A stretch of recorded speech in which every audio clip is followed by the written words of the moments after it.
मध्य प्रदेश के जबलपुर स्थित लाडगंज मंदिर में विराजमान निर्यापक मुनि पुंगव श्री सुधा सागर जी महाराज सत्संग की धर्म सभा में भक्तों को मुनि श्री से अपनी जिज्ञासाओं का समाधान पाने के साथ साथ उनकी देशना श्रवण करने का सौभाग्य भी प्राप्त हो रहा है। निर्यापक मुनि पुंगव श्री सुधा सागर जी महाराज सत्संग का सानिध्य जबलपुर के लाडगंज मंदिर जी में 28 अप्रैल को मुनि श्री की धर्म सभा की शुरुआत अतिथियों के स्वागत और भगवान पारसनाथ एवं आचार्य श्री के चित्र के समक्ष दीप प्रज्वलित करके की गई।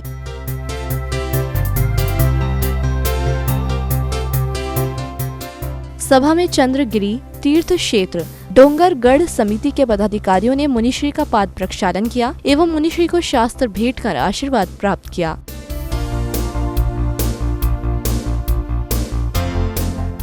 इस अवसर पर मुनिश्री ने भक्तों का मार्गदर्शन किया।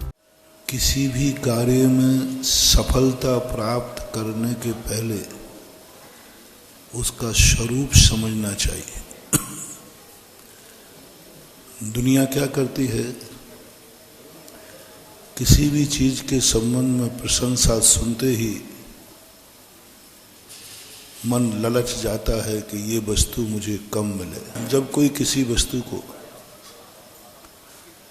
कहीं सुनता है, सोचता है कि ये वस्तु बहुत अच्छी है, यहां तक तो ठीक है, लेकिन तुम्हारा तुरंत मन मचल जाए कि ये वस्तु मुझे कम मिलेगी, ये तुम्हारी बहुत बड़ी भूल है। धर्म सभा में निर्यापक मुनि पुंगव श्री सुधा सागर जी महाराज ने भक्तों को आहार विधि के बारे में समझाया। तुम्हारा मुनिराज देखो जैनी से भी आहार नहीं ले रहा है। एक दोष पाया गया उसमें, वो रात में खाता था। एक दोष पाया गया वो कभी कभी शराब, वो दोष पाया गया कि नशा करता था। तो महाराज ने कहा बाहर जा भाई। तुम्हारे गुरु महाराज इतना पवित्र कि थोड़ा सा कोई दोष हुआ बाहर निकाल दिया। और अनुभूति करो उस समय, ये आनंद नहीं कि देखो मेरे महाराज हर किसी से हार नहीं ले, जो पवित्र होता उससे हार लेते। इसकी खुशी कम हो, इसका दुख ज्यादा हो कि मैं पापी ने तो आज तक नहीं पूछा कि परोसने वाला कौन है।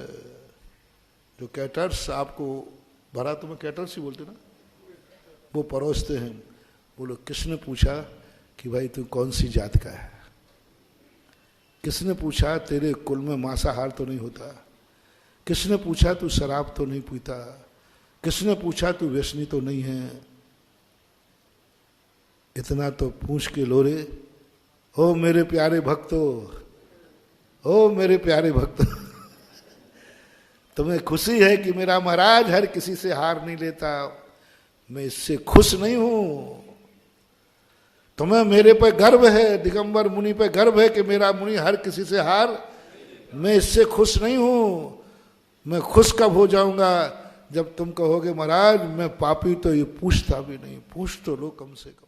जीवन में अहिंसा के पथ पर अग्रसर होने के लिए संतों की वाणी का महत्वपूर्ण योगदान होता है और अगर संतों के सानिध्य में उनकी वाणी श्रवण करने का अवसर मिल जाए तो जीवन धन्य हो जाता है। समस्त देश के समस्त वासियों से विनम्र निवेदन है कि आप सभी सपरिवार यहाँ पधारें, आनंद लें, जीवन को आनंदित करें, परम सौभाग्य प्राप्ति करें। सुधा सागर महाराज के सानिध्य मिलना अपने आप में ही महासौभाग्य है और नियमित इनके जो प्रवचन मिल रहे हैं उससे जीवन हमारा धन्य हो रहा है। इस जीवन में अमूल्य क्षण है जो हम दोबारा कभी पा नहीं सकते। मैं मेरे परिवार की ओर से मनोज जैन शांति नगर वासी आप सभी लोगों का हार्दिक स्वागत वंदन अभिनंदन करता हूँ। जैन फोकस के लिए जबलपुर मध्य प्रदेश से ब्यूरो रिपोर्ट।